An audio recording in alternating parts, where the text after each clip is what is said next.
ওহ, match হলো বটে। দর্শক যারা দেখেছেন তারা তো জানেন যে আজকে কি ম্যাচ হয়েছে, কি সুন্দর ম্যাচ হয়েছে। আর্জেন্টিনা ভার্সেস ইজিপ্ট, দুর্দান্ত ম্যাচ। 79 মিনিট খেলা হয়ে গেছিল, তখনও পিছিয়ে আর্জেন্টিনা 2-0-তে। একটা সংশয় তৈরি হচ্ছিল যে তাহলে কি আর্জেন্টিনাও বিদায় নেবে? ব্রাজিল বিদায় নিয়েছে, রোনাল্ডোর পর্তুগাল বিদায় নিয়েছে, তাহলে কি আর্জেন্টিনাও বিদায় নেবে, গতবারের চ্যাম্পিয়ন? কারণ 2-0 হয়ে গেল, 79 মিনিট খেলা হয়ে গেল।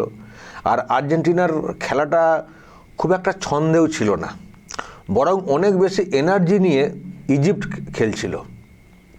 কিন্তু দর্শক 79 মিনিটের মাথাতে প্রথম গোল করে আর্জেন্টিনা, 2-1 হয়। আর তার 5 মিনিটের মাথাতে মেসির দুর্দান্ত একটা গোল। যারা দেখেছেন তারা জানেন বলটা যে পজিশনে এসছিল, অন্য কেউ হলে দুম করে একটা মেরে দিতেন, বল ওপর দিক দিয়ে পালাতো। বলটা একটু হাইটে ছিল, কিন্তু সেই হাইটের বলটাকে কি করে গোলে রাখতে হয়, কোন অংশটা দিয়ে মারলে, সেটা মেসিই জানেন। মেরেছেন, গোলরক্ষকের হাতে লেগেছিল, বলে গতি ছিল এবং হঠাৎ শট ছিল, ফলে রুখতে পারেননি, হাতে লেগে বল ঢুকে গেছে, ব্যাস 2-2। যখন 2-2 হয়ে গেল তখন আমার মনে কোথাও একটা বিশ্বাস এসে গেল, যা সময় আছে, 84 মিনিটে 2-2 হলো, যা সময় আছে এর মধ্যে ফের যে কোনো সময় গোল করে দিতে পারে আর্জেন্টিনা। তো 90 মিনিটের খেলা হয়ে গেল, কিন্তু ইনজুরি টাইমের যে খেলাটা হচ্ছিল তার 3 মিনিটের মাথাতে ফের গোল, ব্যাস 3-2। আর সমতা ফেরাতে পারেনি ইজিপ্ট, ব্যাস জিতে গেল আর্জেন্টিনা। আর ইজিপ্ট অনেক স্বপ্ন দেখছিল, অনেকটা খেলা এগিয়ে নিয়েও চলে এসেছিল, ফলে তাদের কাছে অনেক মানে বড় স্বপ্ন ছিল। আর্জেন্টিনা চ্যাম্পিয়ন হয়েছে, এর মানে অনেক আগে পর্যন্ত অনেকবার পৌঁছেছে, কিন্তু আর্জেন্টিনা বিদায় নিক সেটা আবার ফুটবল প্রেমী যারা আছেন বিশ্বে তারা চান না। আমাদের এখানে তো বহু মানুষ আর্জেন্টিনার সমর্থক। তো ইজিপ্টের স্বপ্নভঙ্গ হয়েছে, কিন্তু মেসি আছেন না এদিকে। আর্জেন্টিনা তারা যে কোনো সময় খেলার মোড় ঘোরাতে পারে, মেসি যে কোনো সময় খেলার মোড় ঘোরাতে পারেন। মেসি ম্যাজিক বলে একটা কথা আছে। তো 79 মিনিট যে খেলাটা গড়িয়ে গেল, সেখান থেকে 3টে গোল করে ওই এর মধ্যেই ম্যাচকে জিতিয়ে কোয়ার্টার ফাইনালে পৌঁছে দিলেন মেসি। এবং এইরকম একটা টান টান ম্যাচ, নাটকীয় একটা ম্যাচ, সেই ম্যাচে জিতে যেটা দেখলাম, নিশ্চয়ই আপনারাও দেখছেন, মেসি তার চোখের জল, আনন্দের জল ধরে রাখতে পারেননি। আমরা 2 লেজেন্ডকে চোখের জল ফেলতে ফেলতে এই বিশ্বকাপ থেকে বিদায় নিতে দেখলাম। একজন হচ্ছেন নেইমার, আর একজন হচ্ছেন রোনাল্ডো। ইনি হচ্ছেন রোনাল্ডো পর্তুগালের, আর ইনি হচ্ছেন নেইমার। চোখের জল ফেলতে ফেলতে, যেহেতু দল ছিটকে গেছে, ওনাদেরকে বিদায় নিতে দেখলাম। আমি ভাবছিলাম যখন খেলা গড়িয়ে গেছে অনেকটা, আমার এই কান্নার কথাগুলো মনে পড়ছিল, ছবিগুলো মনে পড়ছিল, যে আজকে আবার মেসিকে কাঁদতে কাঁদতে বিদায় নিতে দেখব না তো, মেসি এবং তার টিমকে। কিন্তু দর্শক সত্যিই শেষ কয়েক মিনিটে যে নাটকীয় পরিবর্তনটা আনলো আর্জেন্টিনা, এটা তাদের পক্ষে হয়তো সম্ভব। তো দুজন সত্যিকারের কষ্ট নিয়ে কাঁদতে কাঁদতে বিদায় নিয়েছেন। আর আজকে মেসির চোখে জল দেখলাম, কিন্তু এই জল কান্নার না, হয়তো অনেক কাঁদতে হতো, সেটাকে মনে করে আনন্দের জল চোখ দিয়ে বেরিয়ে এসছে। আর আপনারা জানেন আর্জেন্টিনা ফুটবল প্রেমী একটা দেশ। এই লাস্ট কয়েক মিনিটে যে নাটকীয় পরিবর্তন খেলাতে এবং দলকে জিতিয়ে আনা, নিশ্চয়ই বুঝতে পারছেন গোটা আর্জেন্টিনা এই মুহূর্তে কি করছে। বিদায় নেওয়ার জায়গা থেকে একেবারে ফের টিকে থাকা লড়াইয়ে গতবারের চ্যাম্পিয়ন নিশ্চয়ই দেশবাসীর কাছে একটা বড় আবেগের।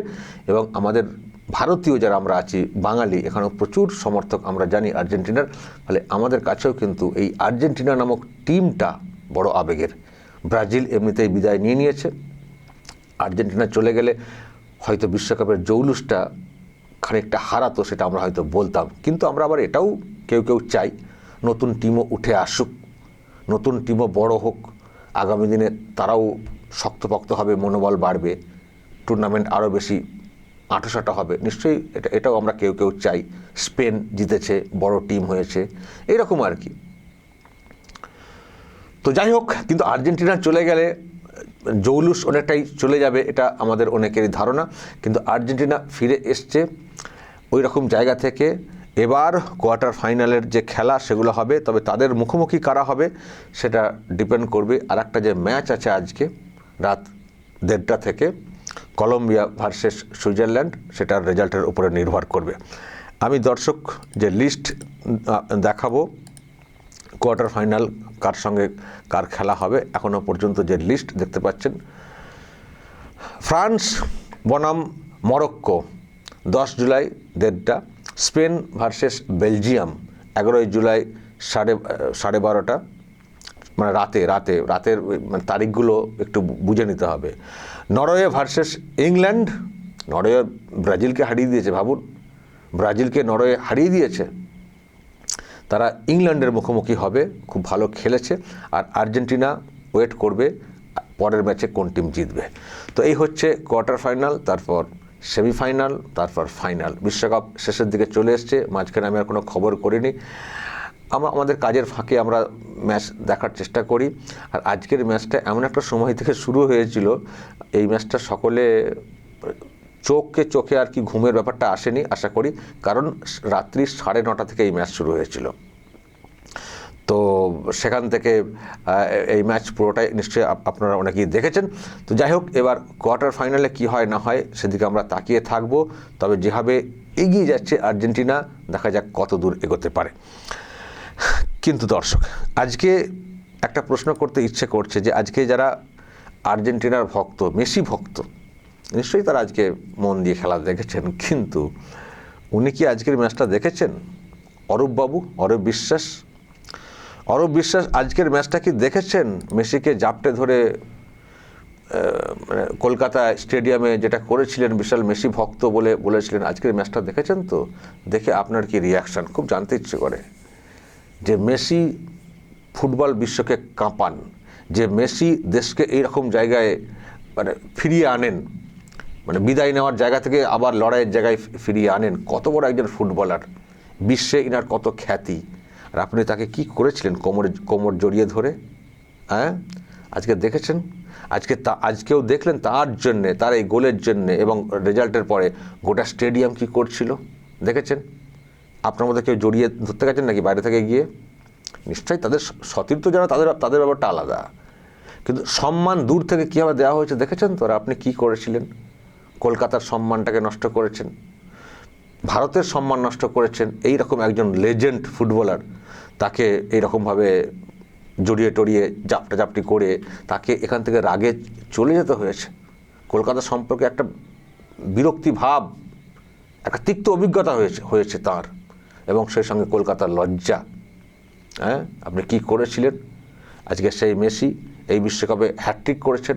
আজকে গোল যতগুলো করেছেন, এই বিশ্বকাপে যে গোল হয়েছে, সবার শীর্ষে টপার আছেন, হাইয়েস্ট গোলদাতা এই মুহূর্তে। সেই মানুষটাকে নিয়ে আপনি কি করেছেন এখানে? আবার যখন যা করেছেন সেই বিষয়ে যখন তদন্ত হচ্ছে, আপনি আবার কত নাটক করছেন। দর্শক, আমি দেখছিলাম আজকে একটা খবর দেখছিলাম দর্শক, সেটা হচ্ছে এটা, আমাকে খুনের চেষ্টা হচ্ছে। কলকাতা হাইকোর্টে জানালেন অরূপ, ওনাকে নাকি খুনের চেষ্টা হয়েছে। মানে কি খুন, যেটা উল্লেখ, মানে খুনের চেষ্টা হয়েছে বলে আদালতে গেছেন আর কি। তো আদালত বলেছে যে কী খুনের চেষ্টা হয়েছে, আপনাকে তো রক্ষা কবচ দেওয়া হয়েছে। তখন বলা হয়েছে যে না, ওই কেসটা না, যখন আপনারা বলেছিলেন আপনারা বলেছিলেন তদন্তের সহযোগিতা করার জন্যে, তো সহযোগিতা করতে গেছিলাম, তখন মিডিয়ার লোকেরা আমাকে ধাওয়া করেছিলেন। তারপর আলিপুর আদালতে যখন গেছিলাম, তখন আমাকে আলিপুর আদালতে একেবারে মেরে ফেলার চেষ্টা হচ্ছিল। মানে এই যে ভিডিওটা, সে মনে পড়ছে তো, আলিপুর আদালতে উনি ছিলেন, তারপর ওখান থেকে পুলিশকে দিয়ে বের করে আনা হয় সেই ভিডিওটা। উনি ওটাকে বলছেন ওনাকে নাকি খুন করার চেষ্টা হচ্ছিল। আরে খুন কোথায়, দুটো নয় ডিম থেরাপি হতো। আপনাকে তো পুলিশ তো ওখান থেকে বাঁচিয়ে নিয়ে চলে যায়, তো সেরকম কিছু হয়নি। তো খুন কে করবেন? খুনোখুনি আপনারা করতেন, এখন আবার খুন কে করতে যাবে খুন? আপনি মেসিকে নিয়ে মান ডুবিয়েছেন, কলকাতার মান ডুবিয়েছেন,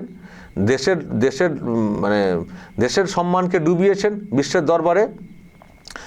মানুষের টাকা নিয়ে ওখানে মেসিকে দেখানোর ব্যবস্থা করা হয়েছিল, মানুষ দেখার সুযোগ পাননি, আপনাদেরকে দেখতে বাধ্য হয়েছেন, আর আপনারা খুব কাছ থেকে দেখেছেন, আর আপনার সঙ্গী সাথী আর্টিস্ট কাদেরকে নিয়ে গেছিলেন তারা দেখেছেন। মানুষের ক্ষোভ আছে, তো সেই ক্ষোভের কেন এরকম হলো সেটা নিয়ে প্রশ্ন রয়েছে। তো সেই জন্যে আপনার বিষয়ে আইনি একটা ব্যাপার চলছে, আর মানুষের ক্ষোভ ছিল, টাকা পয়সা দিয়ে টিকিট কেটেছিলেন, দেখতে পাননি, সামনে পেয়েছেন, শুনেছেন, আলিপুর আদালতে আপনি গেছিলেন, তো সেখানে একটু ক্ষোভ বিক্ষোভ হই উল্লাহ করেছেন, আর খুব যেন হয়তো ডিম দেখিয়েছিলেন। তো খুনের চেষ্টা কোত্থেকে হলো? তো যদি খুনেরই চেষ্টা হতো, প্রকাশ্যে খুনের চেষ্টা হয়ে গেল, সবাই লোকজন ছিলেন, আপনাকে খুনের চেষ্টা হচ্ছিল, ওটা বলতে গেছেন? খুনোখুনি রাজনীতি এখন আর নেই। মানুষের ক্ষোভের জায়গাতে কেউ হয়তো কিছু ডিম ছুটছেন, ডিম থেরাপি হচ্ছে, এটা কিছু খুন কথা গেলো। খুন তো আপনারা করতেন, যদি পরিবর্তন না আসতো আপনারা কত লোককে যে খুন করতেন তার কোনো হিসেব থাকতো না হয়তো। বলতে গেছেন খুন আমাকে খুন করার চেষ্টা, অদ্ভুত ব্যাপার। যে কাণ্ড করেছেন, আপনাদের কোনো ক্ষমা নেই, কিন্তু কোনো ক্ষমা নেই। এখন পিঠ বাঁচানোর জন্য আপনারা অনেক কিছু করছেন, সেটা আমরা দেখতে পাচ্ছি। তো যাই হোক দর্শক, আজকে খুব প্রশ্ন করতে ইচ্ছে করছে যে মেসির যে আজকে খেলা দেখেছেন, তো লজ্জাবোধ হচ্ছে কি দেখে শুনে? এই মেসিকে নিয়ে কি করেছেন আপনি? লজ্জাবোধ হচ্ছে বাড়িতে বসে বসে যদি দেখেন আজকের ম্যাচ? দর্শক বলবেন যদি আপনাদের এই নিয়ে আরও কিছু বলার থাকে, যা বলার বলবেন, এবং নজর রাখবেন আরামবাগ টিভিতে।